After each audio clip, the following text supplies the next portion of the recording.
Ladies and gentlemen, thank you for coming today. My name is Tina Berezhnaya, and I will be moderating this discussion, which is a big honor for me. So, it's wonderful to see you on such a lovely evening instead of roller skating or biking around Moscow, joining our discussion.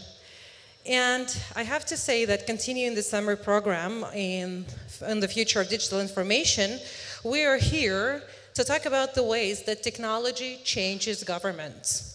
The hosts and co-organizers of this event are the Strelka Institute, this beautiful venue lended to us so that we can gather and talk about the issues that do not probably seem too pressing for now, but in a very short while, they will be the essence of our discussion.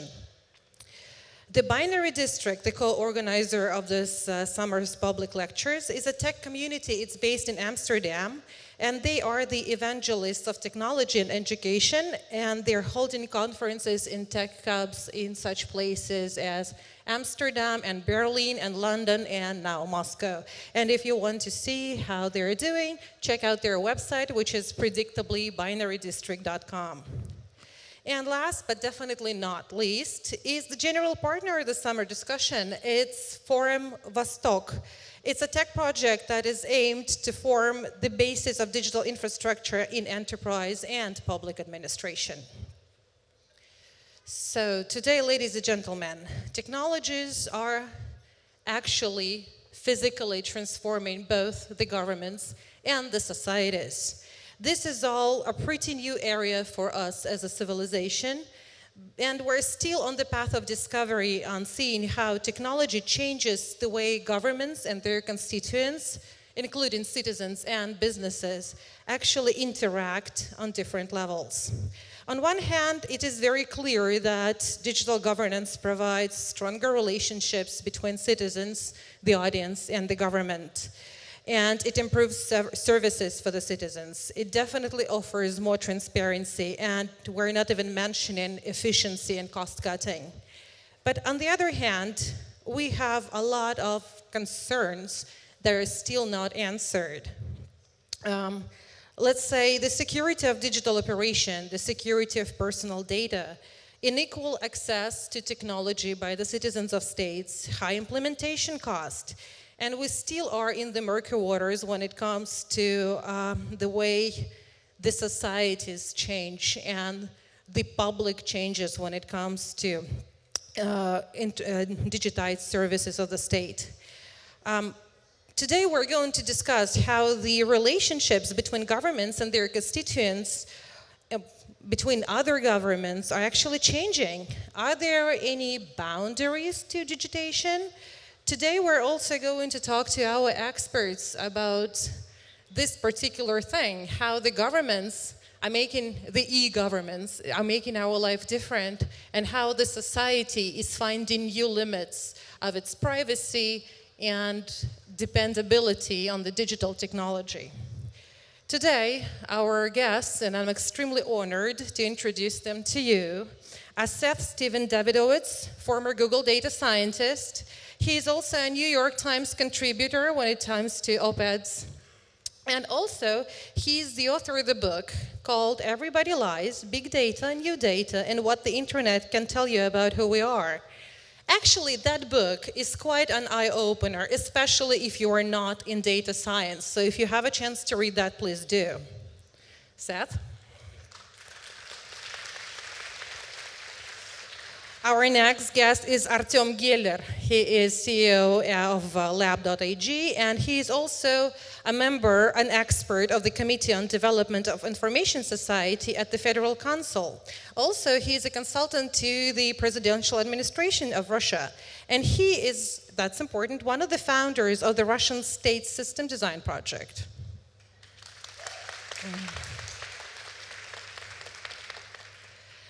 Evgeny Kuznetsov is head of the representative office of Singularity University in the USA.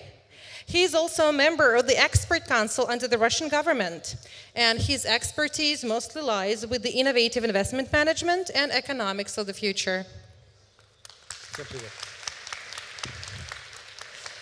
Artem Yermolayev. He is the head of the IT department of Moscow. He's the guy who knows everything about us, I guess. and also a minister of the Moscow government. He has extensive experience in digitizing and implementation of federal projects, and as well as telecom equipment production. Also, my honor to introduce Alexei Gusev. He is the head of development of innovation ecosystem of RVC, the biggest venture fund. And this is how we're going to proceed. I will invite our guests, let's say in the order that I introduced you, to deliver your presentation, and then we will discuss the main points that arise from our talks. After that, we'll have a short break. Please do not leave. Stay here, because we'll just take a tiny bit of time to change the chairs on stage, and you will be able to listen to Seth's lecture, and then we'll have a discussion with the audience. How does that sound? All good? Then, Seth, the floor is yours. Hello. Hello. Hi. So, thank you so much for having me. Spasiba. Privyet. Those are the only two words I know, so that's it for the Russian. But I think this is a really important topic. The digital lives and big data are kind of changing every aspect of society. And I think the biggest changes you've seen so far have been in consumer products, in the internet. So Pandora and Netflix and Google and Yandex and Facebook and all these products that you use day in and day out. But I think more and more in the coming years, you're going to be seeing the digital transformation in other areas, including the government. And one area that I focus a lot is how we can use new data to better understand what's really on people's minds, because people tend to be really honest and tell Google what they really are concerned about or what they're really thinking or the problems they're having, their health problems. And I think an exciting area potentially is that the government, the public sector, can use this data to better direct resources, to know what their citizens really need and are really concerned about, and be more responsive to their citizens. I think at the same time, there's a big concern, which is how do we protect user privacy?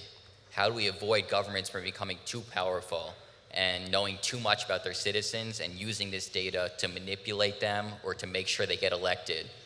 So I think I tend to be optimistic, and I focus on the positives of big data, that we can really help society, improve society.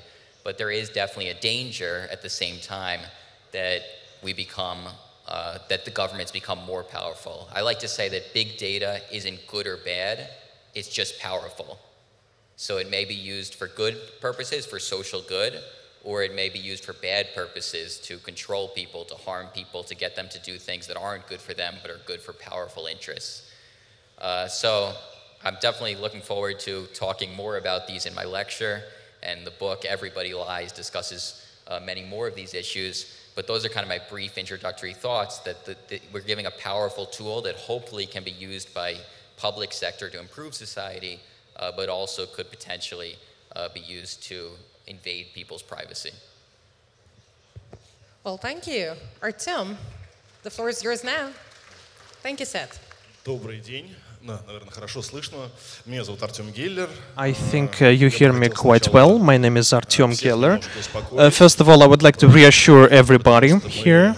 I'll try to, at least, because, you know, we hold up these scales with, you know, angels and devils on two scales. So one devil is the government and the other is the IT giants. And all of them, they store your data, and on one hand, you know, we feel that they are separate evil, and sometimes we even pit them between each other, you know, big data companies and the government. But I wouldn't, you know, I would advise you not to be afraid of government devil, but technological devil. I'll explain.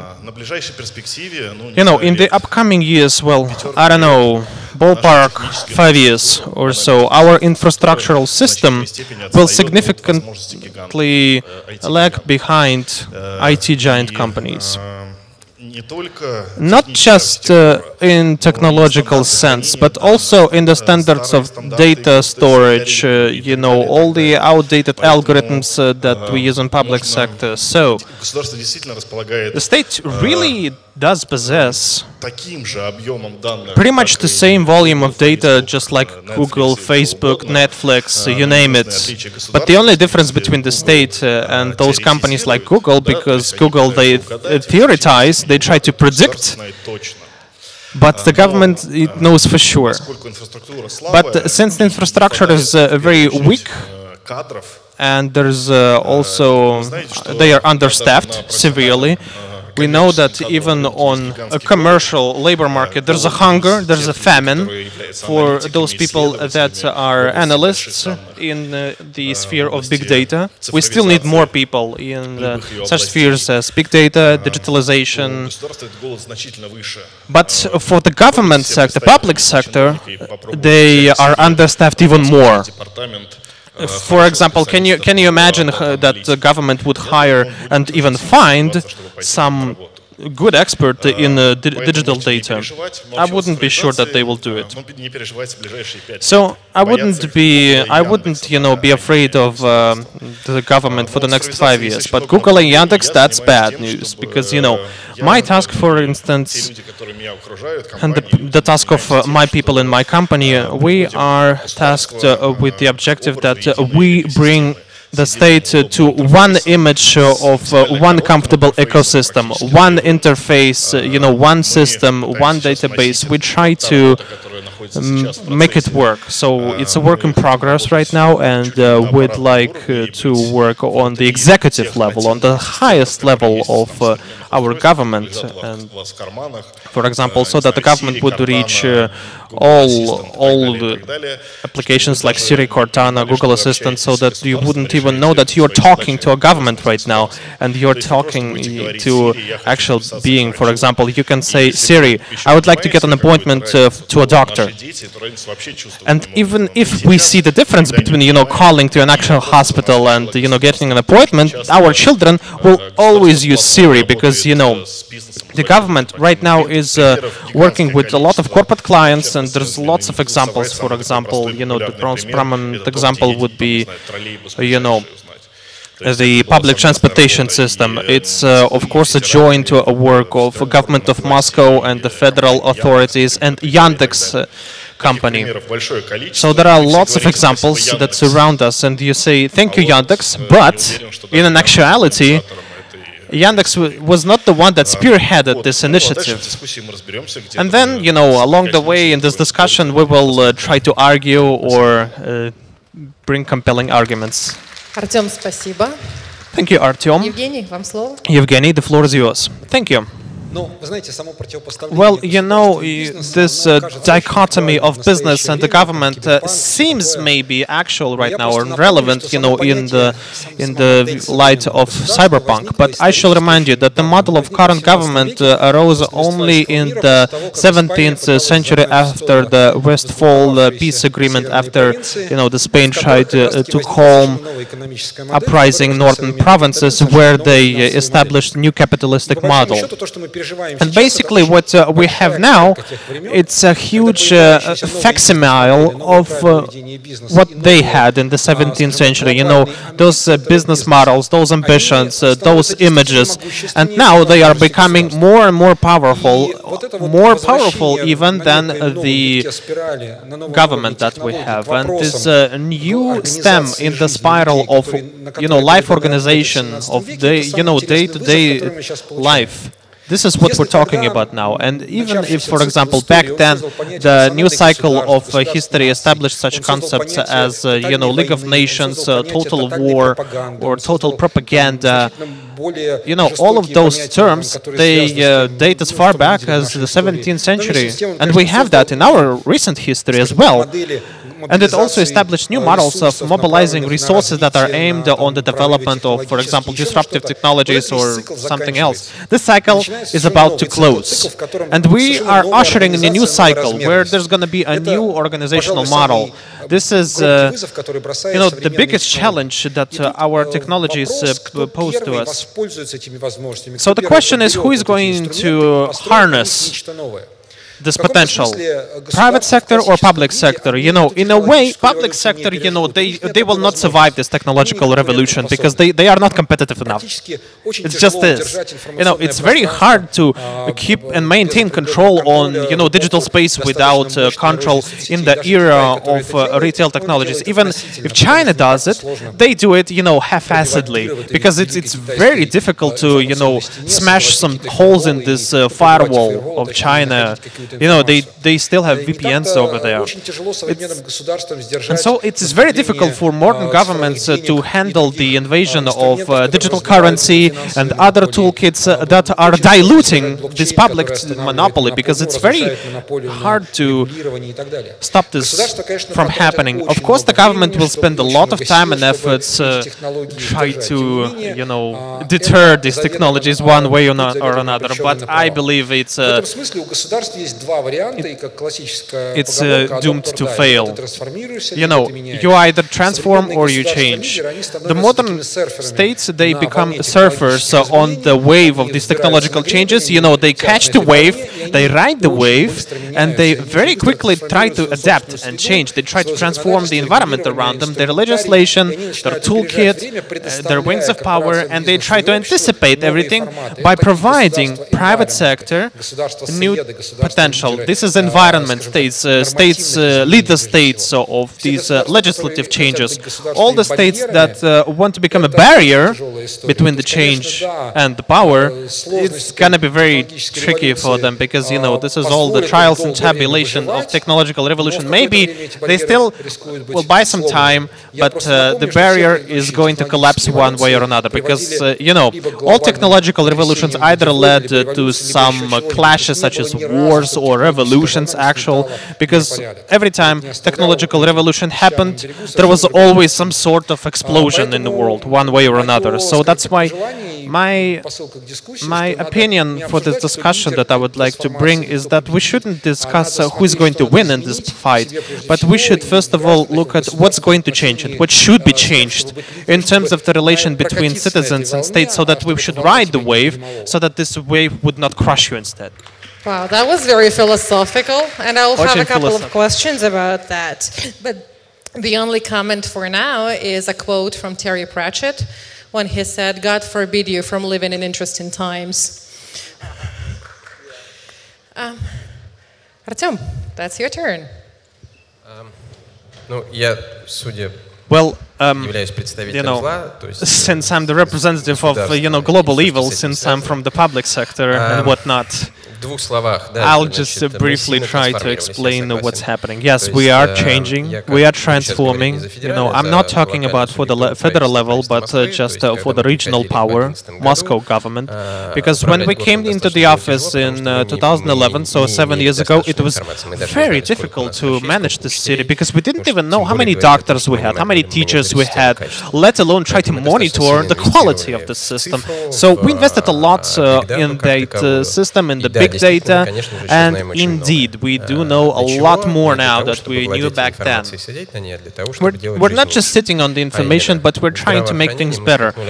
Namely, in healthcare, now we taught machines to predict the cases of cancer, for example, or malignant tumors. We taught neural nets what is, for example, cancer, in what cases, and machine can predict and anticipate it, way earlier than an actual doctor can do it. So for that, of course, we require digitalization of a lot of medical cases and everything that's related to that information. So it took some time.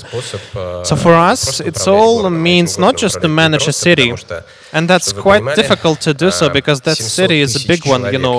For example, 700,000 people, citizens of Moscow, on an annual basis move. For example, imagine a state of Liechtenstein to move to other places of Europe. So for that, we have to adapt all the time school system, healthcare system, work system. So trying to predict all that information, where this next 700,000 people will go, we, of course, opting for digital technologies. And, when you live in the city, you, of course, want to get all the best. Best education, best work, best healthcare. So that's why we invest in all of the infrastructure to bring more digital content wherever and whenever, more digital gadgets, so that, for example, even our kids would get individual inputs and trajectories for that development. For example, our Moscow mayor had a session today in regards to the next steps of education system, and he said that we're going to invest in AI, so that AI would, in the next few years, would get individual trajectories for the development of each school kid. That's amazing. So as Artyom said, we are walking this path hand in hand with business. For example, case in point was Yandex. My daughter told me, Dad, it's so cool that Google and Yandex are here. And I asked why. And she said, it's because now I know when the next bus is going to come. And that's the result of our investments to the transport infrastructure. But, for the city, there is no task to boast about all these things. Look at us, we are so successful, we are so prominent, we're so modern. No, we're actually trying to, make a cooperative and ecosystem with the, private sector, and, private sector will provide an vanguard for our development, because, they work with end user way better than us, because, we can't, for our lives manage marketing department, but they can. So by uniting with private sector, we can, of course, move faster. So only in partnership, only in cooperation, only using digital technologies, we can progress. And in regards of us lagging behind the private sector, I'll just give you an example. 2 weeks ago, UN made a ranking that they use biannually on digital spread of all digital services. Russia peaked from 35th place up to the 36th second. When the first ranking came, it was very heartily that Moscow is the first city ever. So the UN actually ranked us top 1 city on digitalization, because Muscovites are the most demanding citizens on this planet, because, if we have Wi-Fi, then it should be, high speed. We have to have it in metro, in subway, in airports, only due to this triple play and, active citizens that want to work in the business, and the state that understands that we have to manage the expectations of the citizens. Only in that regard we can move forward. Thank you. Thank you so much. And yes, I can confirm I've checked the UN ratings today. That's true. Russia is one of the leaders in moving up in the ratings. And LOSI, it's the local online service providers by the state, as actually rated as the best by probably the biggest ever association, the United Nations, that actually have the research done for the past 14 years, which is a success. Alexei, the floor is yours.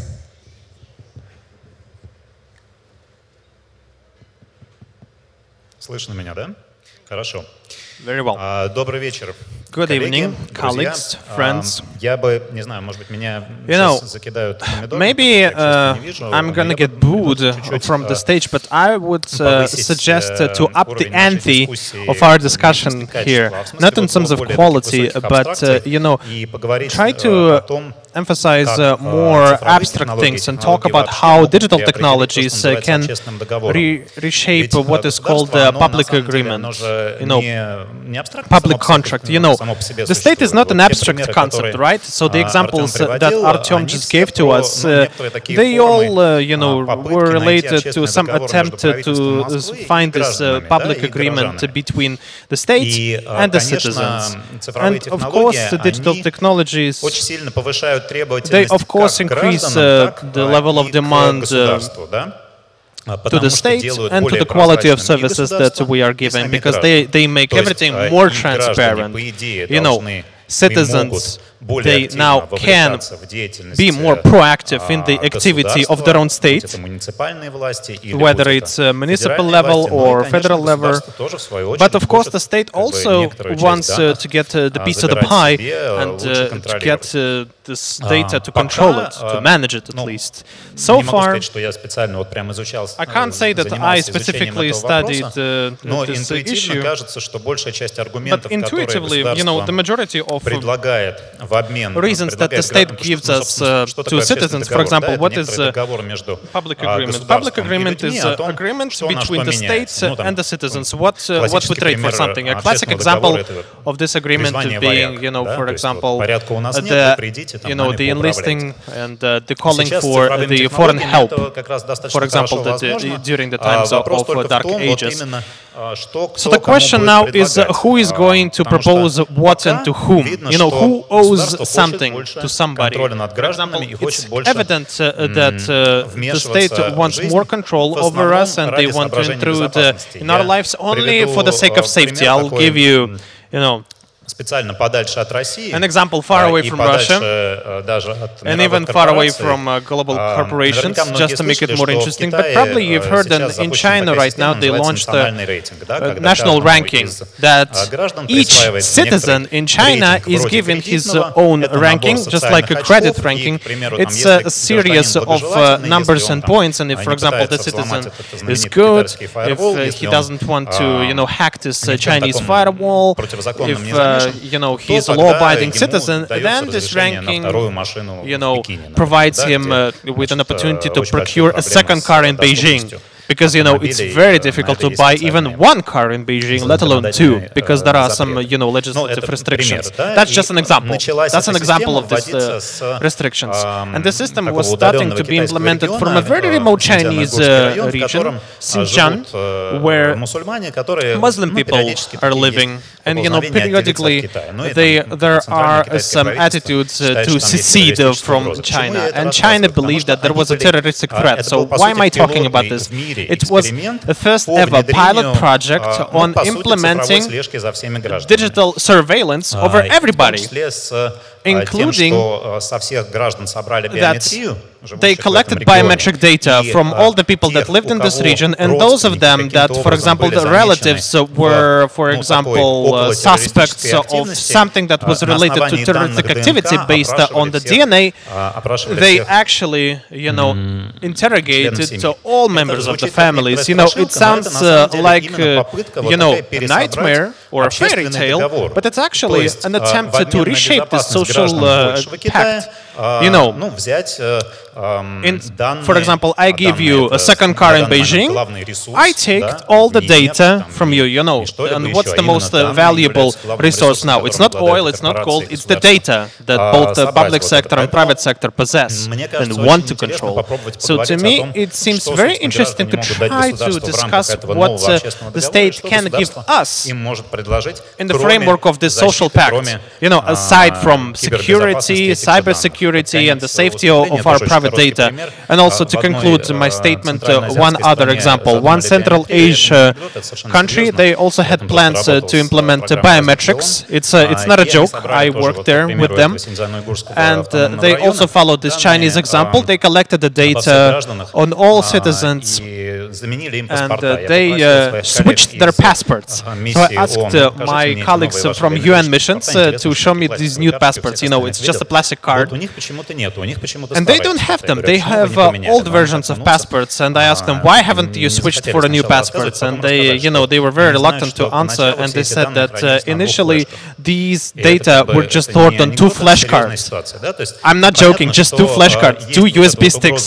That's the entire database of one Central Asian country was stored. So the protection of this data is something that should be our concern. So I would like to talk about that if possible. Thank you. A lot of insights in there. Picking up from what you've been discussing, Alexei, I have to ask Seth, what is it what the citizens can actually offer to the digitized future in the e-state? What part will be public playing? Yeah, so I think... Is this... Okay. Yeah, so what can the citizens offer?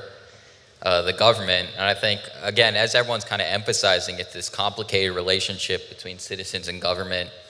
And data, if anything, big data makes it probably more complicated. But I think the main thing is just to insist that your data is used in the correct way, and that when you're giving your data to either companies or governments, that the data is going to be used in ways that are helpful to you, and to make sure that that relationship stays one that's helpful for both the organization that collects the data and the organization that gives the data. So I think you also have to think how valuable your data is.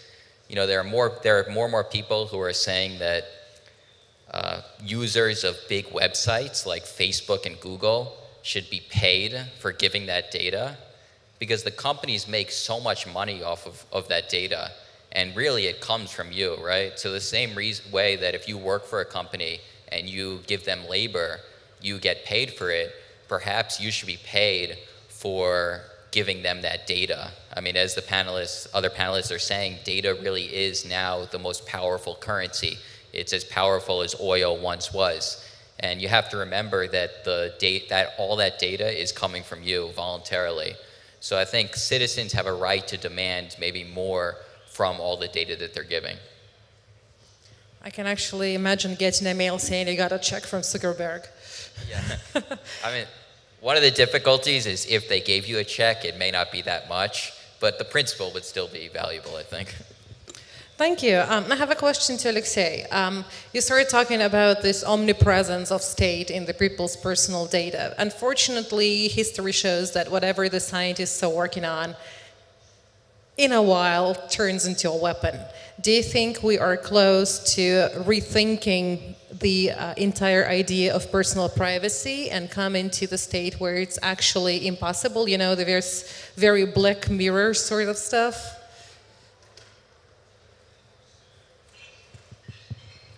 Thank you for the question. I believe yes. I believe that we are gradually moving towards refocusing and reshaping the concept of privacy. I don't know where to exactly.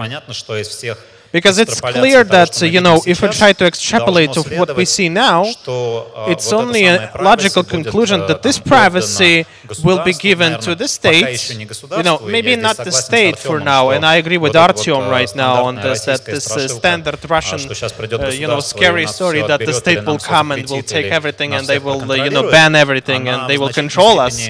You know, it's, you know, by a larger scale, it's mitigated because we don't have to actually follow traditional laws in this regard, but that's not the only thing, because, you know, governments are much more passive than corporations. You know, corporations right now, they've already invaded our privacy. I believe that right now we're only on the onset of this, you know, this metronome, or the struggle that may actually lead to some conflicts.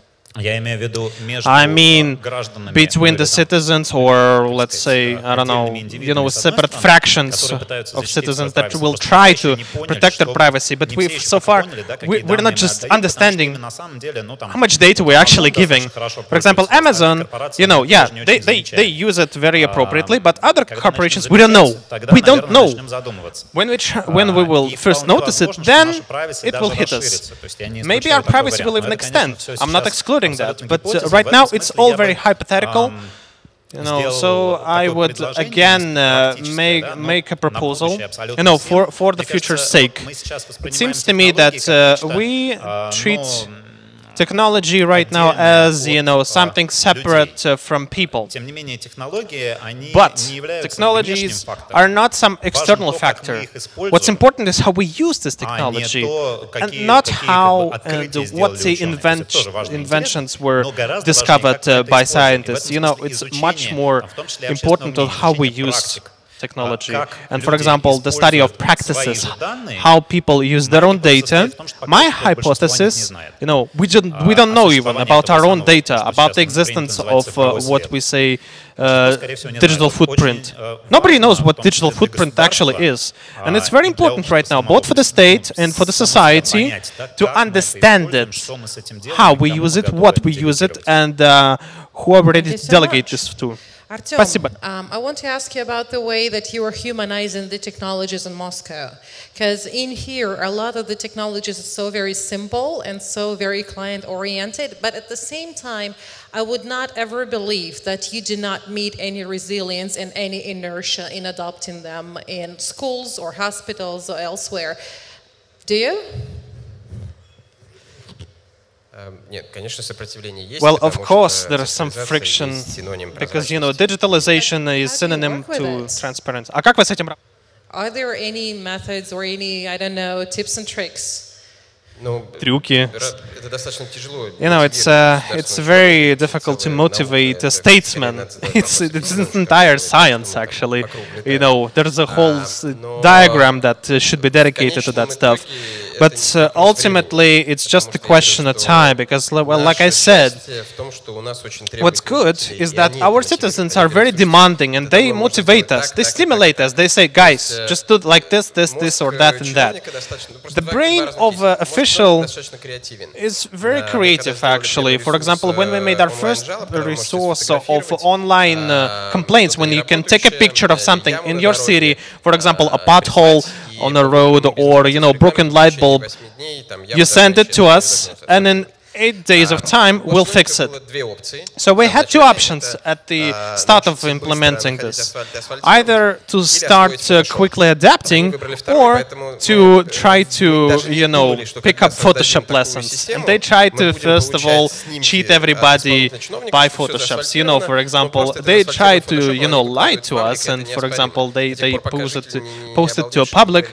And, citizens, when they seen this Photoshop photo, they said, you're crazy, it's still there. The broken light bulb is still there. So that's why we made further restrictions and reinforced this system, but it's a very tricky situation that we had. Russian person is very difficult to understand, and for that we engaged the international consultants when we started our new parking spaces. We engaged the best consultants from the States and Europe, and when we launched our new parking system, I think it was 2 hours after its implementation, the first parking pole was destroyed and burned, and the other one was just torn apart. And we couldn't even predict that somebody could actually, in the sound state of mind, could burn something as a private, public property. But of course, we are still experiencing some sort of resistance. But again, it's just a question of time. Now I am really looking forward to reading your digital memoir. Artyom, when you were talking, you said that the younger generation does not see the difference between the state service provided to them by the state or by all sorts of digital assistants that are gaining popularity pretty much anywhere. But you see, we're humans. We're made of our own experiences and tastes, etc., and we're not objective. We have our own likes and dislikes, etc. Do you think the technology, with the development of big data and AI, is going to discriminate for us as well when it comes to the choices that we make? Давайте определимся.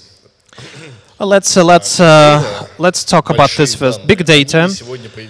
Is not a thing of today. It's just an enhancing process where we just have more data right now because data was here all the time. There were always analytical centers and polling centers. We just enhanced the speed. It's accelerating. And if we talk about how it is going to change our life, I heard the word social. Social aspect is very important. It's not even social pact. It's even deeper. It's social psychological aspect of this. All of us have to become a digital exhibitionists in terms of our personal data. There is no other way.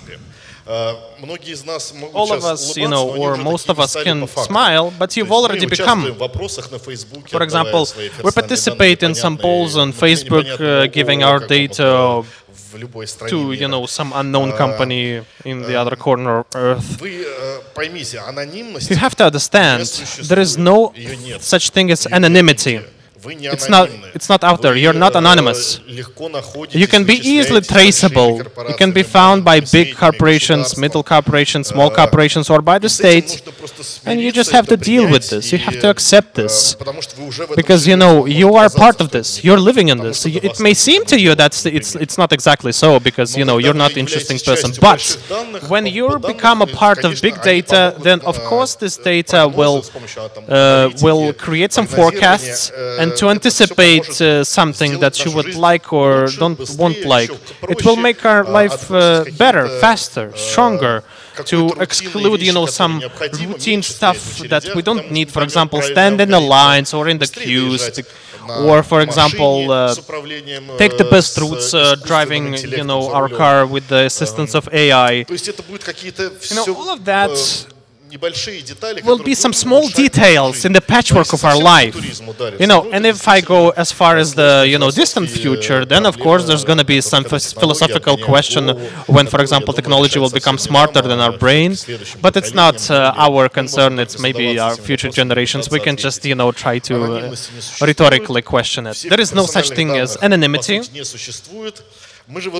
It's not out there. And there was a question about we don't notice what is the digital footprint exactly is. That's a fact. It's sure. If, for example, you don't have an account on Facebook or Instagram, it doesn't mean that you're not there. Big data exists for the sake that it can trace you. There can be lots of examples of, for example, protests or meetings. Those people that went on the protest, they can be easily traceable on these open data. If, for example, you're not in Facebook or Instagram, you can still be found. There are some companies that can still recognize your face, and they can easily process lots of photographs, finding your pictures on some others' profiles on Facebook. You just have to accept it, deal with it, let it go, and move on with your life. And the social pact that you just mentioned, you have to manage this very fragile balancing act that will not lead to war or revolution. But you have to understand, state and officials, they're also people. They also want to live. Nobody wants, you know, to be killed, of course, or deposed, I hope. So that's why, you know, in the nearest future, I'm very optimistic. But globally, I'm more of a pessimist, I'd say. That's it. Thank you. Спасибо. I have a question to Evgeny. You were talking about the emergence of different states. Do you believe that one day we're going to evolve into the states that are not based on some sort of geographical border, but rather on some sort of digital citizenship? There is an example already. It's actually more of an ICO at the moment. You probably heard of it, this Dissenturian. They position themselves as the first completely digital state, and funny enough, they issue a paper passport. And actually they talk about the way the new relationship between the state and the citizen being formed based on the new digital economy that they promote as completely envisioned on their platform. Do you think we're coming towards this new digital state rather than the physical borders and lands? That's one of the most interesting questions of today. Although there is a competition that is arising right now, these fantastic, you know, projects such as Digital Nation, Space Nation, stuff like that. You can actually become a citizen of that. You know, even it goes as far as outside the boundaries of Earth. You know, terrestrial rights are not enforced over there. But the question is about something different. We have to make a step back. We see the state as some, you know, status quo that regulates everything in our lives. But the state actually only offers some formats or codifications or regulations of a relationship that emerges between people. And these relationships change really fast. So if the state tried to propose some uncompetitive regulation model, then of course people migrate somewhere. They migrate physically, psychologically, legally, and we see that on the example of many various examples. For example, in the countries where the legislation was very strict in regards to minorities, people would just leave. People would just move to other countries where they had different regulations, or for example, in countries where there is no appropriate startup regulation. Startups are just fleeing to other countries where they have more comfortable environment, so on and so forth. And indeed, the boundaries are becoming very transparent because of that, because due to a new environment, including digital environment, but we're not talking about digital per se. For example, a new transportation means such as airplanes and drones, they diminish the barriers that you have to jump over. Basically, we become the citizens of the world, and these global citizens are just living their lives. And so one of the phenomena is that borders are becoming more diluted, but on the other hand, they are being reinforced by cultural differences. For example, if previously, if you don't speak the language of the country, you couldn't live there, but now you can. And for example, in the future, it will be even more easier because we will have, all the AI translators, such as Google Translate. It just expands the number of people that can move to other countries. But given that, we have the differences in mentalities and cultures. They are trying to affect us more, for example, on the decision-making process. It's very different country by country. For example, if in a big company we have different cultures, they have all the different approaches on how to make decisions. So this globalization concept, it makes various effects that state cannot answer to. They don't know what to do with this. So we get more and more technological means that can hack such concepts for every person that you can't regulate at all. For example, we talk about digital security and digital safety. That's clear. But what about Tinder? It can hack all family values, all family rules, all the regulations that were before. They just provide you with an alternative, appealing alternative. They are changing relationship statuses, and state doesn't know what to do. So in some future, the state will just become a very strict regulator, like a judge. I will make you a provocative example. For example, in Russia, there's a mass process for posts, if you like. For example, if you share a post that is not, for example, politically correct, you can, become liable in the court of law. So it's a very volatile topic, because before there were very clear rules where you can express your opinions and where you cannot. But in digital form, there are no such restrictions. You can express yourself. So you can express it, but then you can, repent for it or get punished for this, because digital environment provides us with a lot of means, but in retrospective can be interpreted as something aggressive towards the state. We're not talking about Russia, but for example, during the election campaign in the States, there was actually a berating of a person that shared the post from Trump, and he got expelled from his university. That's the same story, basically. You expressed your opinion, but you are now encountering this peer pressure. And this conflict is becoming even more stricter and stronger, and not less dangerous than before. So digital environment right now is putting lots more challenges towards us, so we have to react towards it, just like the state. So if we go back to your question, then indeed, I don't think that there is risk of some competition from digital citizenship, more so than the competition from citizenships of those regions and those countries that are making their legislation more flexible. For example, what happened 2 or 3 years ago when during the economic crisis, Estonia and Latvia, they just opened up their doors to startups. and technology companies, and they massively invaded the country. So this migration is possible, but it's not going to be just a digital citizenship in a classic form, but just a state that provides a more comfortable environment. And coming back to a subject that I discussed right now, the competition between jurisdictions and legislations. For example, 2 or 3 centuries ago, these big countries arose. For example, United States or European states. For example, America said that you can come to us, come to our country. And they became, the mixing pot of talents and skillful people, just like Russia. Up until 19th century, we developed because of migration of all the scientists, because in Europe there were a lot of barriers, but we said, hey guys, come to Russia, we will give you a piece of land and you can do your things freely. So, while we have this discussion on how to regulate the relationship over the internet, more flexible states are saying, guys, take it easy, come to our country, it's all A-okay in our country. And given the current status of mobility, it can be a billion number of migration. So much. I'm afraid we're running out of time for this particular discussion, but I think we all got quite a lot of fascinating thoughts and ideas from this discussion, and I have to thank our speakers, Artyom Geller, Evgeny Kuznetsov, Seth Stephens-Davidowitz, Artyom Yermolayev, и Alexei Gusev.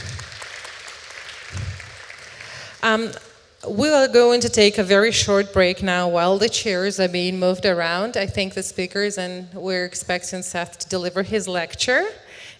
Thank you. And while the speakers are taking their break, I have to remind you that the summer discussion forum in Strelka is still going on, and in a couple of weeks from now there is going to be a 3-day-long discussion about all sorts of digital economy and blockchain technologies changing the world. Please check the binarydistrict.com website and see how you can participate and what you can see and witness happening in here. Thank you. Please stay put.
Hello? Can you hear me okay? Здравствуйте, здравствуйте, здравствуйте. How's my Russian? Good? You see, that is the theme of my talk, that you're all lying that my Russian is good, because everybody lies, right? So deep down, you're probably thinking, man, that guy can't speak Russian, but you don't want to say it, so everybody lies. All right, I'm going to talk today about the book, which is 4 years of research I did, partly as a Google data scientist and also as a writer for the New York Times. And for the past 80 years, if you want to understand what people are thinking, if you want to know what they're doing, what they're going to do in the future, why they do the things they do, you have one approach. You ask them. You conduct a survey. So Gallup or Pew will go around and ask people various questions to understand their attitudes. And the problem with surveys is that people lie to surveys. They don't tell what they're really doing. They say what they think might impress the person on the phone or the person asking them. So for example, if you ask people, and this is in the United States, my country, immediately after an election, did you vote in an election? Did you exercise your civic duty? Did you participate in democracy? You can ask them in a survey, then you can compare their answers to what they actually did, and more than half of people lie and say they voted when they absolutely didn't. So nobody wants to admit that they didn't vote in an election. They want to impress the person on the other side. Or my favorite example, it's an R-rated example, so we're all adults here, right? Okay. So they ask people how frequently they have sex and whether they use a condom. And if you ask women, they say they average heterosexual sex once a week and they use a condom 20% of the time. You do the math, this means they're using 1.1 billion condoms every year in heterosexual sexual encounters. You ask the same question to men, and you get a different answer. They report they're having more sex, so they're using 1.6 billion condoms in heterosexual sexual encounters.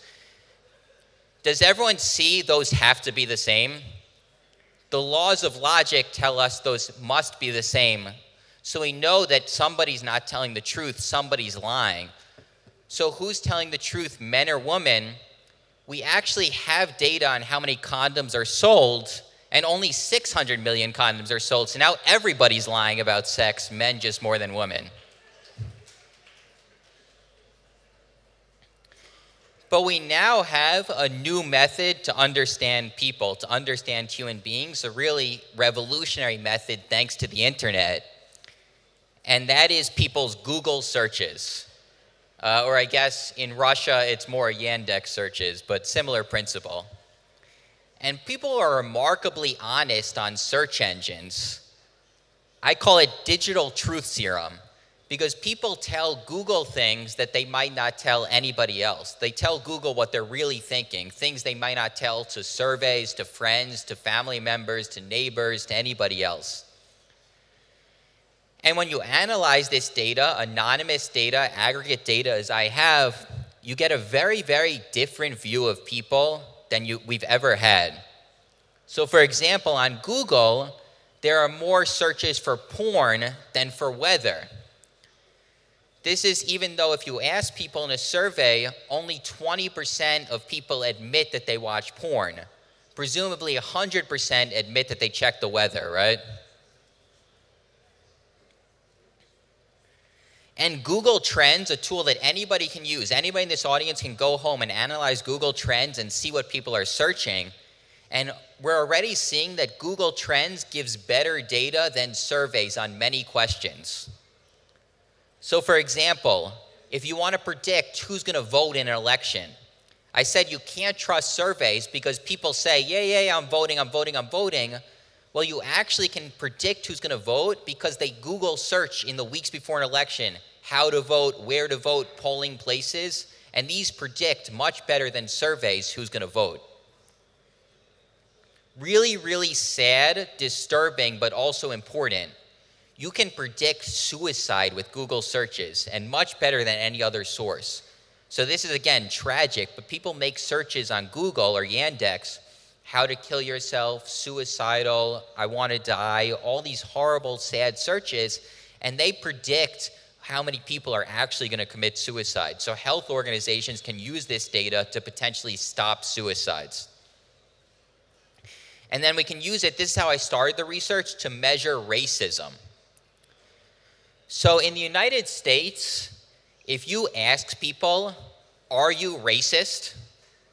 everybody says, no, no, no, not in a million years, not me, I'm not racist at all. In the United States, it's really unacceptable to say that you have racist attitudes.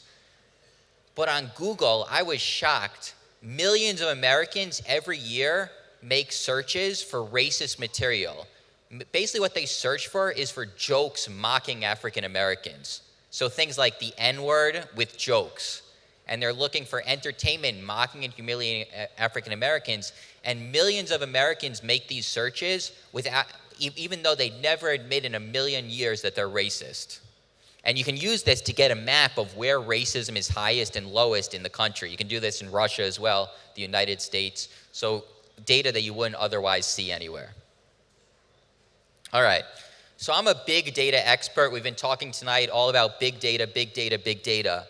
And one thing I need to emphasize when you think about big data, all big data is not the same. Everything gets lumped together. Oh, it's big data, it's big data. Some big data is good, some big data is bad. So Google data, I said, is digital truth serum because people are searching for porn and they're searching for racist jokes and they're searching for all the suicide, all this stuff that they're never otherwise telling people. It's really unprecedented look into people's behavior. But if you think of the other big data set that now exists, Facebook or social media data, do people think people are honest on Facebook, what they're really thinking and doing? No, right? Because you're talking to your friends. You're trying to present an image to your friends. I call Facebook data digital brag to my friends about how good my life is serum. Because everybody's trying to say, oh, my life's so good. I'm at a great vacation at a fancy hotel. And when you look at Facebook data, you see that it doesn't correspond at all with what people are really doing. So here's an example of how Facebook, you can't really trust it. I analyzed, these are two magazines in the United States. I don't know if you've heard of them, but I'll explain them regardless. So the Atlantic Monthly, that's a serious intellectual magazine. They have poetry and philosophy and political theory. It's really, really serious stuff. And the National Enquirer, that's a lowbrow, gossipy, trashy magazine. That's celebrity gossip. It's made up stories. They just found a 3,000-pound man in Antarctica. All this kind of nonsense that you see in supermarkets. And we actually know how popular these magazines are because we know how many people buy them in the United States every year. And it turns out that the National Enquirer is 3 times more popular than the Atlantic Monthly. So 3 times as many people are reading about the 3,000-pound man than reading the new poems and the political analysis in the Atlantic Monthly. But what happens on Facebook when people are telling their friends how they're spending their time? Do you think they have the same popularity? No, the Atlantic Monthly is actually more popular on Facebook. More people say they like the Atlantic Monthly when they're publicly announcing it on Facebook. In fact, it's 45 times more popular on Facebook than the National Enquirer. So everybody wants their friends to think they're so intellectual and so serious, right? So I actually like to compare these 2 different sources. If you have Facebook, where people are showing off, and Google or Yandex, where people I think are more honest to get the information they need, we can compare these 2 sources on even the same topic. So recently I looked at how people describe their husbands on both data sources. Facebook when they're public and if their friends are seeing what they're doing, and Google when they're by themselves and nobody's seeing what they're doing. So how do people describe their husbands on social media versus search? So let's start with social media. Again, everybody's friends see what they're saying. How do people complete the phrase, my husband is on social media? Does anyone have a guess the #1 way that people complete it? Wonderful. Yeah, close enough. The best. Pretty close. So my husband is the best is #1 on social media, followed by my best friend, #2, amazing, the greatest, and so cute. So that's marriage according to social media when everyone's friend sees how it's going. That's how people describe their husbands. What happens on search when people are by themselves and nobody's seeing what they're saying? Do we get a similar view of marriage? And actually the 3rd most popular on search when people say my husband is actually my husband is amazing, which is that shocked me because these husbands must be really, really amazing. What the hell is Google gonna help you in this situation? But Apparently, some people search "my husband is amazing," although I recently was giving this talk and someone suggested maybe the wives make the search just to see what comes up, thinking that's what the husbands are searching. Or I don't know what's happening. But okay, so that's one of them. It's the same on social media and search. How else do people describe their husbands on search? It's gay, a jerk, annoying, and mean. So you kind of get the different data you get when you give people different incentives on social media when all your friends see, and on search when you're by yourself. Yeah, someone asked me to sign a book recently, and they said it was to his wife, and he said to sign it, "Look at my social media posts, not my searches."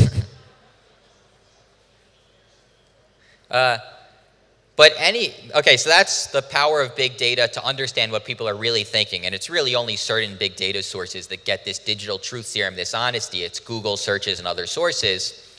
But I think any big data source, you can use it for another power, whether it's Facebook or Google. And this is, you can zoom in on small subsets of the population. So this is my favorite map, and I know nothing about soccer. I would have done a soccer map, but I don't know, or a football map as you call it. But I'm a huge sports fan, and I'm actually a baseball fan. So this is the United States. It's based on Facebook likes, and you actually see in every town what baseball team is most popular. And you can actually zoom in close. These are two of the most popular teams that they're neighboring, the Red Sox in Boston and the Yankees in New York. And you can see precisely where the Red Sox become more popular than the Yankees. And I think the reason you can do this with Facebook data set or a huge data set is because the data set's so enormous that you have everybody. If you did a survey, you wouldn't have this power to really see exactly how popular everybody is in every town. So in any town of Russia, because everybody uses Facebook, you know how popular any particular product or any particular anything is. And related to that is personalization.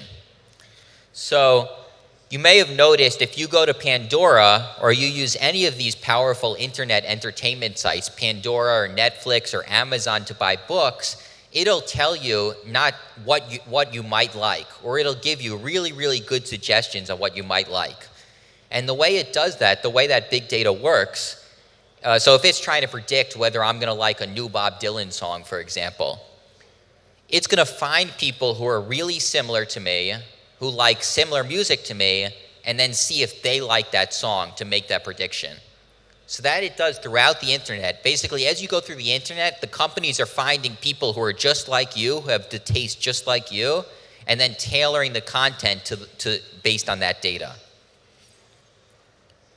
And a final tool of big data that's also really, really powerful is A/B testing. How many people know what A/B testing is? Okay, so about a little on, probably a quarter of you. So this is a really, really powerful tool where Google and Facebook and Yandex, as you go through the internet, they're constantly doing little experiments where they're slightly changing their site and then seeing what gets more people to click. And this is really, really powerful because you can figure out what people really want based on doing these experiments over and over again. As you go through the internet, you're part of thousands of experiments basically every second, which is pretty crazy. So the Boston Globe is a newspaper in Boston, and they do A/B testing. And to show you how powerful it is, I'll give you an example of an A/B test they did, and hopefully it gets through the language. So basically anytime the Boston Globe, the newspaper, puts a story up, they test different headlines, and they see which one gets more people to click on the story. So this is the same story, and it's two different headlines, and I want to see if people can figure out which one, can guess which one gets more clicks. So headline number 1 is when the first subway opened in Boston, and headline number 2 is cartoons from when the first subway opened in Boston. So who thinks the more popular headline gets more clicks is left, the first one, when the first subway opened in Boston? Okay, about 3-4 people. Who thinks it's the one on the right, cartoons from when, oh wow, almost everybody. Are you guys geniuses? Let's see. No, you're wrong. So the winner, actually 60% more clicks, was the story on the left.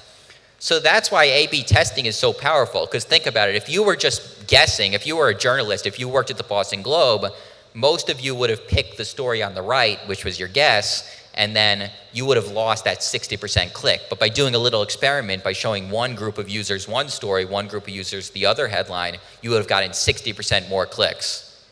You want another test? I want to see if the ones who got it right are geniuses and get them all right. All right. Can the Snotbot drone save the whale? So this is a type of drone, a type of thing you fly to or can this drone save the whale? So who thinks it's the one on the left, the Snotbot drone? Who doesn't know what Snotbot or drone means? Who thinks it's the one on the right? Can this drone save the whale? Okay, and it's you guys are wrong. Most of you are wrong. Who got 2 or 2 right? Did anybody get 2 or 2 right? Okay. I'd show you a third and you probably get it wrong, but impressive the ones who got 2 and 2 right. And again, it was about 60% more clicks. So that really shows the power of this testing experiments. All right, so I want to talk about today's theme. That's kind of the broad research that I do and big data analysis. But let's talk about today's theme of how these tools can be used by the public sector to potentially improve society or change the world. And there are many ways I think that big data already has and will improve society. So one of them is personalization. So I said how Pandora and Netflix and Amazon and Facebook, they're all personalized, right? It's remarkable. If you go to a website, if somebody in this audience goes to Pandora, they're going to see a totally different Pandora than I see. Or they go to Amazon, they're going to see a totally different Amazon than I see, just based on analyzing all the data in the world. It's all personalized. But I think if you think of the public sectors, if you think of education or health, that really isn't personalized, right? So if students go into a school, students basically all get the same lesson, right? Little Johnny or little Sasha or little Seth is all going to get the same lesson plan, and the same math lesson, the same English lesson, the same French lesson, the same whatever lesson. And I think that's going to change as data becomes more powerful and as the digital transformation continues. You're going to see that schools are going to become more personalized. And it's already happening. Personalized learning is one of the biggest initiatives in the United States government, and I think will be more and more in other countries, where they're going to look to do it for schools to figure out exactly how students learn and tailor the lesson plans to their learning. You already see it. There's a school, the Summit School. Bill Gates is very involved in this, and Mark Zuckerberg, where they give people digital lesson plans, and then they track how they're doing and see their progress question by question. And they find out for every particular student, they don't get the same lesson. They get a personalized lesson based on all the data that they've accumulated about different students. So I think that's going to be really powerful and can dramatically improve education. And they've already tested these schools, these personalized learning schools, and they found out that when you add personalized learning to a school, when you give each individual a different lesson plan based on all the data you've accumulated, their math scores and reading scores go way up. So this is a really powerful tool, and you're going to see it more and more, I hope, in the United States, in Russia, and every country, where you're going to see digitalized lesson plans and then personalize it so that every student gets their own lesson plan, just as every person now gets their own Pandora and their own Netflix and their own Facebook. A/B testing, similarly, will work more and more in education, where we're going to be able to test different lesson plans very quickly and see which one wins on average. And they're already doing that in different schools. They're trying different lesson plans and then measuring, okay, this one increased scores, this one didn't. All right, we can zoom in to find out what works in society. So scholars have analyzed IRS data, that's the tax data in the United States, and they've looked at, for every city in the United States, how likely is a kid born in that city who's poor to become rich? So if you're poor and you're born in New York City, how likely are you to become rich versus if you're poor and you live in Boston, or you're poor and you live in Utah? And they found that there are enormous differences.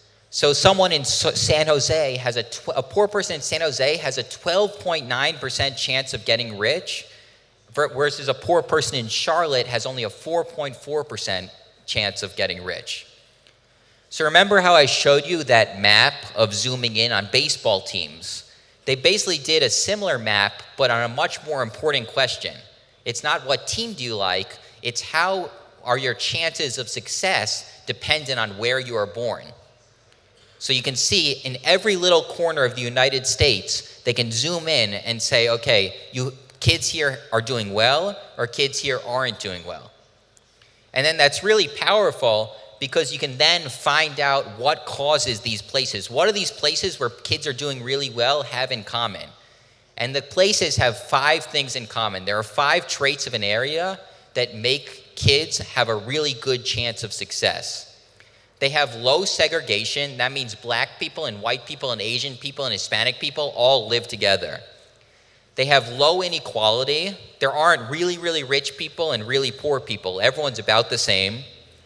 They have good schools, small classes, and highly ranked teachers. They have high social capital. Neighbors come out, just as you guys are coming out tonight. People do things like that. They don't just sit in their house every day watching TV or playing on the internet.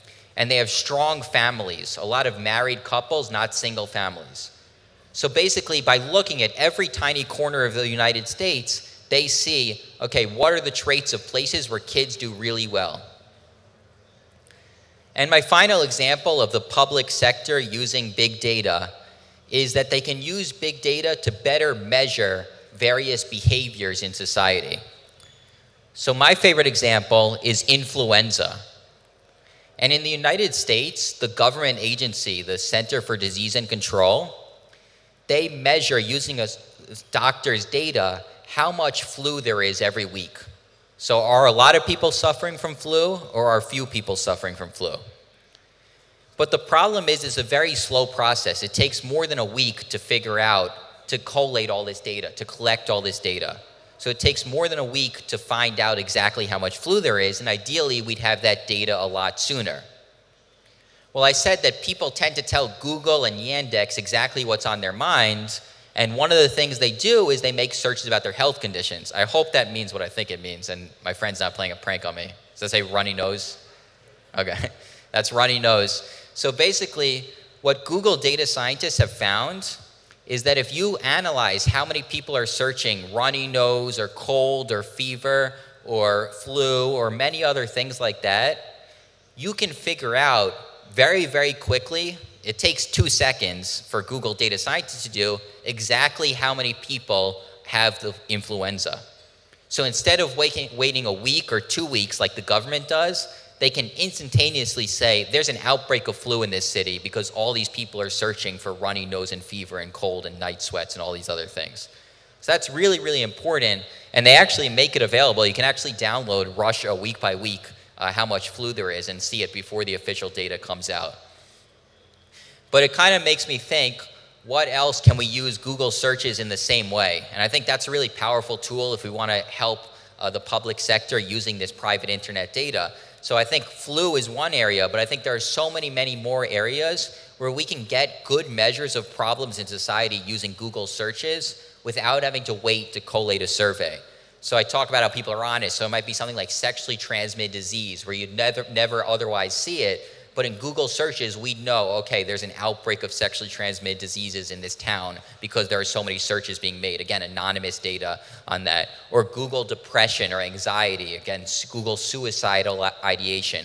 All these areas, the public sector, to really know what's going on in their town, to really know how the citizens are doing, they can analyze these huge data sets and instantaneously find out exactly what's going on. So that's basically all I had to say about this topic, but I know there are usually a lot of questions, so I'm gonna give up the floor and open the mic to any questions that people have about this topic. Thank you. Spasiba, spasiba.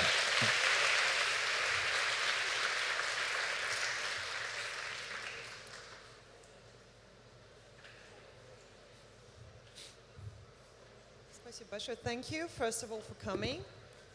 And I've got a question regarding this GDPR system, which, as we know, is in force since May. So my question is, well, as far as I know, Google has suggested its clients to get that permission from their customers by themselves. Yeah. Do you think it's technologically even possible? First of all, yeah. And secondly, does it really matter, because all my data is already there, so they don't really need my permission, if you know what I mean. Yeah, officially. Yeah, no, I do know what you mean. I think you're harping on. I think you're right. Many of your points are correct. So one of the things you have to realize is it's very hard. So I kind of tend to, in my research, I'm kind of an optimist.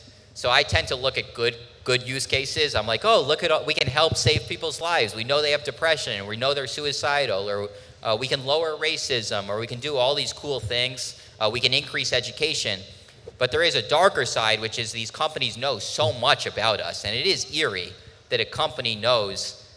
Might be able to predict whether someone's going to commit suicide or can know that someone's secretly racist.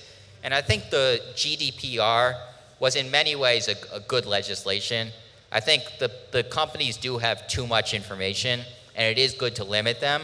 But you're also right that it's very, very hard to regulate these companies.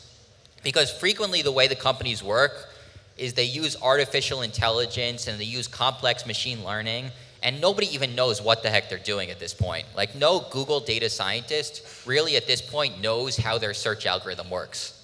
It's just like a magic box of computer robots and artificial intelligence. So in that world, to kind of tell companies how to limit what they're doing or become less powerful is really hard, because nobody knows how to do that necessarily. So it probably isn't going to be as effective as they hope, but I still think it'll have some effects, and I think they're probably good. They're probably good changes. I think these companies are probably a little too powerful for their own good. Thanks. I think. Добрый вечер. У меня один-единственный вопрос. Question to you. У меня один-единственный вопрос. Почему мы все I have a время question. боимся Why are we all the time so afraid of 1984, but we get a brave new world? Это вопрос именно отношения So the question. Big Data. Сейчас, одну секунду. Сейчас мне надо надеть. Повторите, пожалуйста.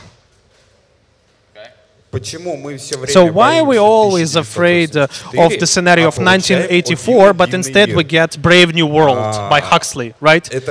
Because this is a question in regards to big data. You know, don't you think that this situation we will get in the future in this particular case? It's the question of how come we're afraid of the Orwellian future, but heading straight into all this Huxley.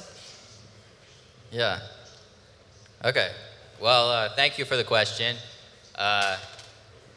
Yeah, there's no question that big data is powerful. And if people want to use it in evil ways, we could get something like an Orwellian future. And I think the way to avoid that is exactly the types of things that Europe's doing with GDPR and really regulation. And I think governments have to, and citizens have to make sure that companies aren't using this data for evil purposes, right? There's already something creepy. I said that Amazon is really amazing, that they can predict what you want to buy so well, right? But it's also kind of creepy, because sometimes they know that you want to buy something that you can't possibly need, and yet you still will buy it from Amazon, right? So these companies these companies, because they're so powerful, because their data is so powerful, they know exactly how to get more money out of you, to get you to spend money that maybe you have no interest spending. There's actually, I talk about my book a little bit in Everybody Lies, there's actually casinos use this data to figure out exactly how much money someone's likely to be willing to lose, and then make sure they lose exactly that amount. So that's really creepy, right? If you walk into a slot machine, basically these Las Vegas casinos are trying to figure out pretty quickly, okay, this person has about $10,000 to spend. Let's like up the ante and play all these games to make sure that $10,000 comes to us. And that, so again, they really do give corporations, in many sense, too much power. And we're going to need to do things like GDPR and other policies to fight all the power that big data can give, while also using it to do things like measure suicide and measure depression and measure anxiety and measure all these things I'm talking about that I think really will improve society. So it's kind of this balance, using it for the good and setting regulation to avoid the bad.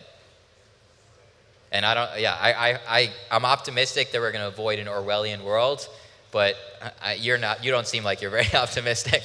I think we just have to be on our toes, and as citizens, we have to demand power in this situation, because ultimately they're using our data, right? So, yeah.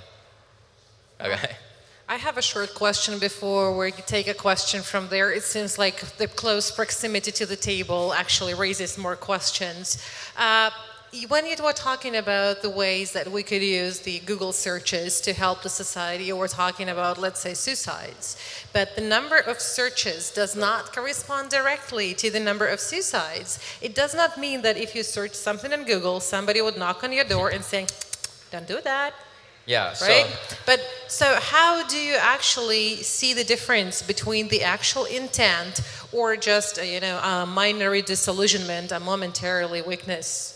That's a great question. So there are all these moral questions that come into play here, right?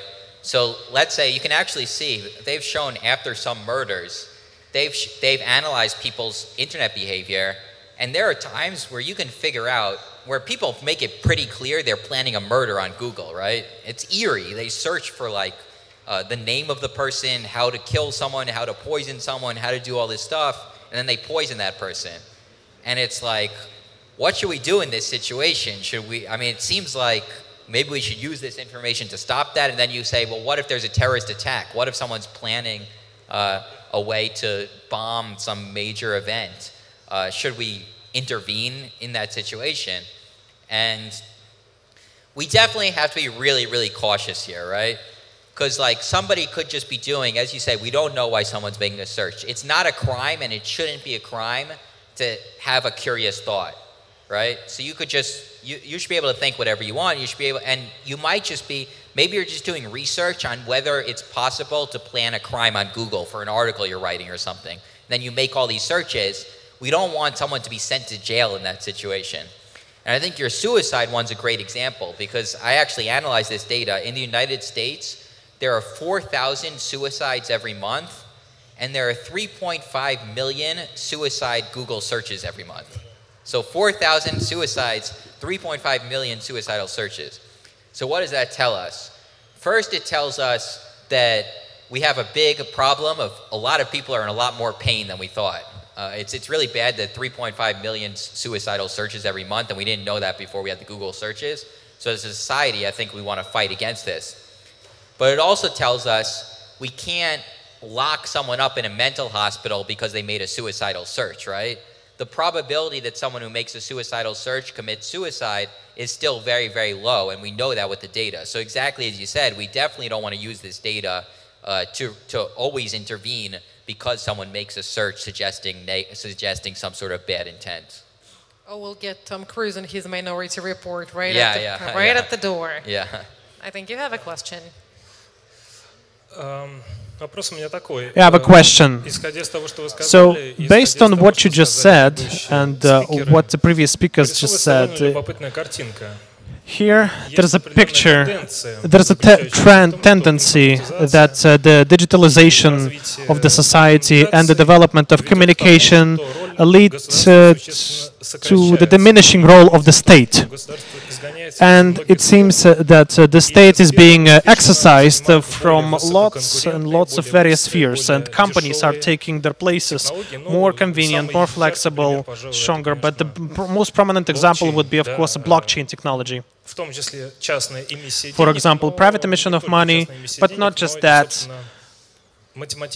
and mathematical algorithm that substitutes the role of middlemen in various spheres, such as, for example, insurance, real estate, and other. But at the same time, there is a danger that, for example, instead of one executor in the face of the state, any state really, the torturer, the scout, the investigator that, for example, can send us to jail for some pictures that we saved in our computer. There's a new executor in the face of transnational companies like Facebook, Google, Amazon, Apple that successfully, cooperated with the National Security Bureau that we know because of the Snowden report, and they violated the Fourth Amendment of the US Constitution, and without a right, basically. For example, if you don't have a Facebook page, in any case, if you entered some fan page, the cookies can be traced back to you. So it's quite weird, but it seems to me that instead of the state, we get a new organized power, very dangerous, like Black Mirror style. What do you think about all this? Thank you. Yeah, I think they're kind of two separate questions. So one's kind of, I think blockchain and some of the dark web's a little separate because that's really trying to prevent anybody from knowing what you're doing. And then you also have these massive corporations that I think you're absolutely right. I think Facebook and Google, I think both Facebook and Google and maybe even Amazon at this point is, probably more powerful than many governments. They don't have any weapons, but they can influence people's thoughts based on little experiments they do. They can influence elections. They can certainly influence people's pocketbooks, how they spend their money. So the power of these corporations are enormous. And I think it just goes back to that question, well, GDPR and all these other tools, they're really important because we have to limit how powerful some of these corporations can get. We can't let them have unlimited power because it's kind of similar. One of the reasons we like democracies usually is because we don't want the same president to be president forever. Because you may like the president now, but the next president, you might not like him or her, and then you want to be able to knock him or her out of office, right? So you may think, okay, Larry Page and Sergey Brin are really nice guys, so I trust Google. But what happens when they pass away and then the next rulers of Google are in charge? And are they as nice as Larry and Sergey are? And do they have the same aims as Larry and Sergey do? They might have very different aims. So I think we really do want to be careful in how powerful we're letting individual companies get. In the same way that I think we want to be careful in how much we let any state, how powerful any state gets. So it's really the same principles that we had to use to limit the power of kings and monarchs and the state in general are going to have to now apply to corporations. And I don't think we know how to do it. I think GDPR is a start, but I think we're going to have to do a lot more in this space. And that's really, it's an important area. It's unknown. We don't know. I don't think at this point we know the solution, but we need more people thinking about it. So thanks for your question. There are questions right there. And while the people with the microphones are running, here is a question. Algorithms are created by people, and people are by their nature not impartial. They are still subjective, and not all of them are ethical. And with this big data emergency, is there a way to control and to somehow, keep the boundaries for the ethics of such research? It's another area. Again, if there's kind of a theme tonight, these tools are really, really powerful, right? Everybody on this stage agreed that the tools are powerful and society's changing a lot faster than maybe most people realize. So any of these questions are basically the solution. We don't know what the solution is. Is it dangerous to have an algorithm make decisions? It's been shown that algorithms can predict better than a person whether someone who's in jail, whether if you release them, they'll commit another crime. So right now we have judges who say, okay, we should let this person out of jail, we shouldn't let this person out of jail because he's a big risk. Well, it turns out that algorithms are much better than people at if they crunch all the data, they can increase the accuracy of this by a lot. But it is kind of creepy to say a computer is deciding your fate, right? I don't know. is that I think probably we just have to get used to that ultimately. And again, you could have nefarious means. You could have 1984. You could have someone who gets to write the algorithm, and he just tweaks it without anybody realizing, so that all his political enemies remain in jail, and then that would be really, really bad. So again, yeah, these tools are powerful, and we have to kind of watch all these questions, whether it's keeping the rights of citizens, preventing corporations from becoming too powerful, or preventing an algorithm from unfairly treating people. Definitely. I think we've definitely focused on the problems, but the solutions are going to be probably have to come from a lot of people in this room, and a lot of people in this room's kids, and all these other people, because I don't think we know them yet. And if there was an easy solution, I'd tell you, but I don't think we have it at this point. Thank you. Можно? Of course. Большое спасибо за лекцию. Much for your presentation. So the question is, your book is called Everybody Lies. How do you think the people will start lying not only about themselves to their own friends, but to technologies as well?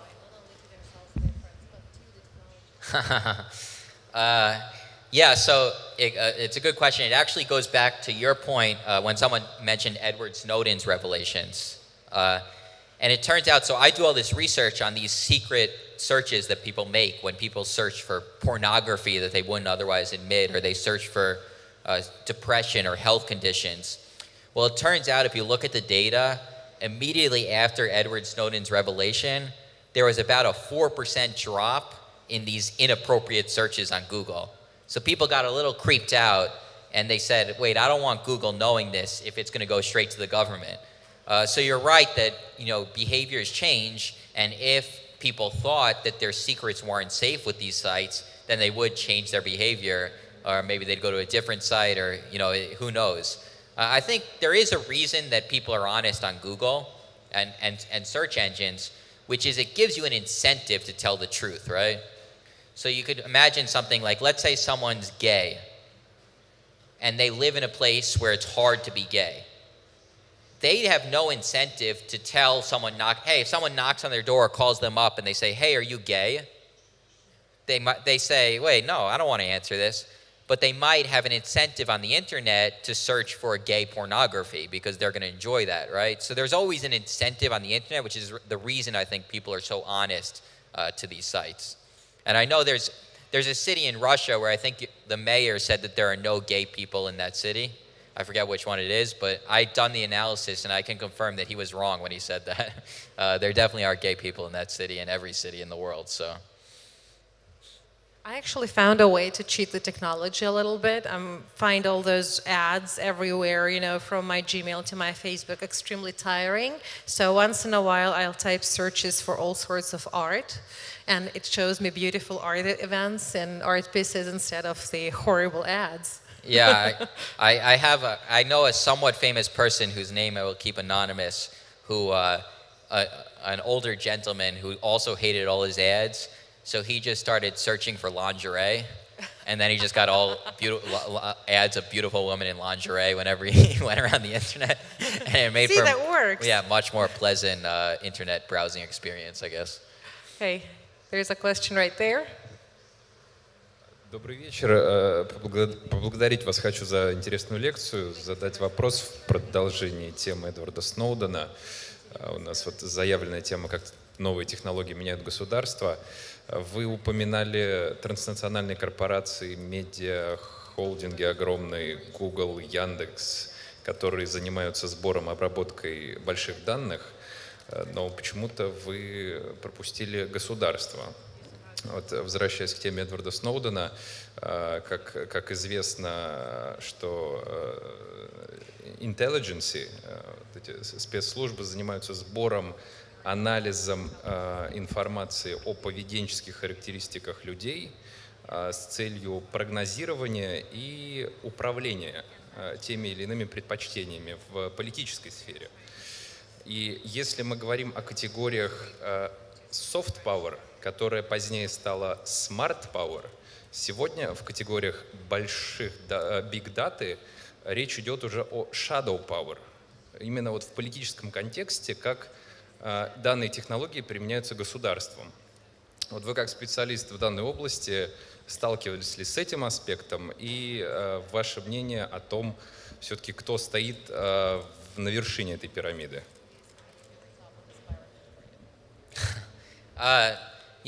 That's one where I don't know, and anybody who does, all I know is what Snowden said, and anybody who knows isn't going to be allowed to talk about it, or is going to be banned. So I definitely don't know the extent to which governments are using big data to spy on their citizens. I think it's obviously a huge danger.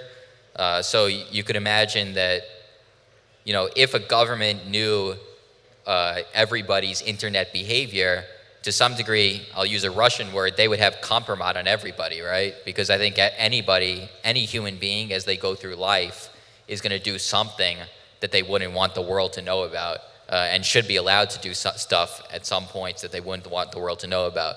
So it's definitely dangerous data. I think we should have strict limits on how much the governments should know. I actually supported Snowden, what he did, because I think that the American government was getting too powerful with the data that they were collecting. So I think again we can focus on the risks, and the way to fix them is basically policy and citizens demanding that both governments and corporations don't have unlimited power.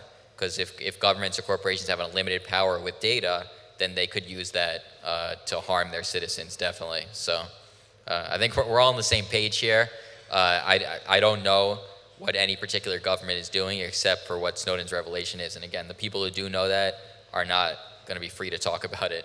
So, we can only just guess. As they say. But I think also as citizens, what we have to do is we have to set big boundaries of what's allowable, right? So let's say a government did attack one of our fellow citizens for doing something bad on the internet when they thought they were anonymous.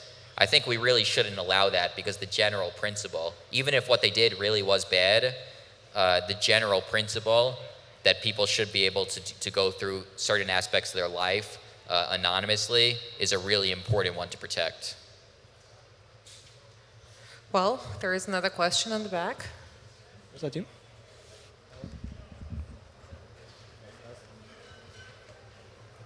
Just do an interpretive dance. Может, потанцуйте вместо этого? Спасибо за лекцию. Раз, работает. Thank you for your lecture and for your book. Спасибо большое. I will speak also in Russian my question, if you don't Вопрос mind. по-русски задам, если вы не против. Вы говорили, что вы исследуете данные Facebook и Google, которые дали вам такую возможность. Один из спикеров сегодняшней дискуссии, Артем Ермолаев, говорил, что они разработали технологию, которая позволяет диагностировать рак. Соответственно, имея определенную базу данных снимков онкологических, команда Департамента информационных технологий написала программу машинного обучения, которая позволяет расшифровывать картинки лучше, чем врачи. Но при этом к этой информации имели доступ, соответственно, только сотрудники Департамента информационных технологий. Как вы считаете, должно ли государство со своей стороны делиться накопленными данными с общественностью, с исследователями, может быть, какими-то отдельными, точно так же, как Facebook и Google делятся данными с сторонними исследователями, для того, with other researchers to improve the quality of citizens. Thank you. Yeah, I think a great question. I think in general, the more data is shared, the better, because you also want to check people's results and you want other eyes on it. So one researcher may make a mistake, or one group of researchers may make a mistake, and you want other people to see it and test it. I think there's a balance. You also want to protect people's privacy, right? So Cambridge Analytica, they got all this data from Facebook, and from a researcher's perspective, I thought, oh, good, they're sharing data with researchers, and then all of a sudden they leaked it to campaigns and tried to influence elections and did bad things with it. So with cancer, it may not be a problem, though it might be, because what if that data includes personal information about people's health? And then you give it to researchers, and they say, oh, this is amazing, but then they give it to someone else and they reveal that, oh, this person has cancer, don't hire him or something. There's a lot of ways you can use this data for bad reasons that you want to be careful about. I think the cancer one's actually interesting because it goes deeper than that. Scientists at Microsoft have actually found that you can diagnose cancer early using people's search queries. So they studied pancreatic cancer, and they found when people get a diagnosis of pancreatic cancer, that it's a huge event in one's life. So they type something like, I have pancreatic cancer, just got diagnosed with pancreatic cancer, what do I do? And then they looked at the searches they made in the months leading up to that diagnosis. And they found there are subtle patterns in the symptoms.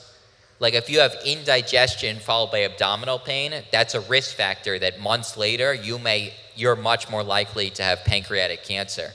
And then it becomes, here's another, it seems like everyone likes ethical questions here. What should Microsoft do after having done this research? Do they have an obligation to tell the patients if they've done a certain series of search queries that suggest they might have cancer? Should they warn you and say, go see a doctor? Because you actually greatly increase your chances of surviving if you go earlier to get a test for pancreatic cancer. So again, all kinds of ethical questions raised by this, but also the data is really, really powerful because those patterns of symptoms are unknown. That's a revolutionary way to do medicine, to actually see people's symptoms over time and then their final diagnosis. And it was done just with search queries. So again, like the power of this data is enormous, and the ethical questions, the brave new world, the what do we do with this, are really kind of unanswered at this point. One of the things that we learn with my students at data journalism class, I see you, is that when you work with social media data, one of the key things that you have to do before doing any algorithmic research is depersonalize the data so that it's clear and clean ethically. Do you think it really is possible to fully depersonalize the data that we're getting from social media, or is it still a very, sort of murky water? No, I think it is possible to make data total anonymous and aggregate, because I've definitely done a lot of research with Google data. I'm a nosy person. As soon as I saw Google Trends, I'm like, oh, let me see if I can learn my friend's secrets. But you can't do that with Google Trends because the data is so cleaned and aggregated to a high enough level that there's no way to learn anything about a person. So I think it's definitely possible to protect users' privacy and still do meaningful research. Thank you. There was a question right there. Добрый вечер. You're next. Большое спасибо за лекцию. For the lecture. Мой вопрос таков. My question is Очень много сейчас as follows. про большую дату. We've said a lot about big data, about data accumulation, and all of us know about Cambridge Analytics and how they try to influence the election campaign in the US. Maybe is it possible that the more data the state will have and transnational companies will have, then the less choice we will have in our lives, and whether we will have any choice at all? I would like to know your opinion on this.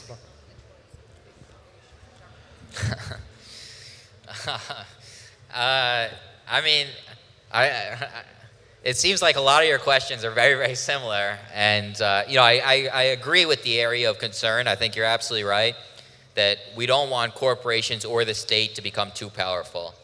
And so the answer, do you think that will happen, is not if we don't let it happen, right? So it's good that everyone was really furious after we learned of Cambridge Analytica and we got policies like GDPR.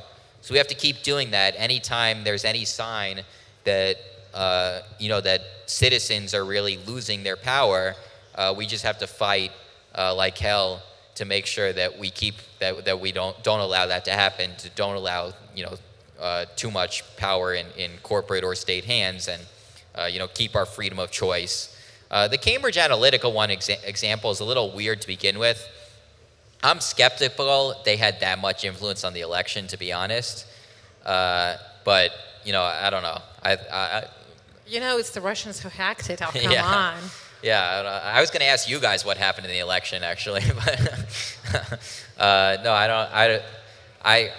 I don't think Cambridge Analytica was as powerful as people claimed it was, but I think the general principle that we don't want governments using this data in ways that can influence elections is an important one, definitely. So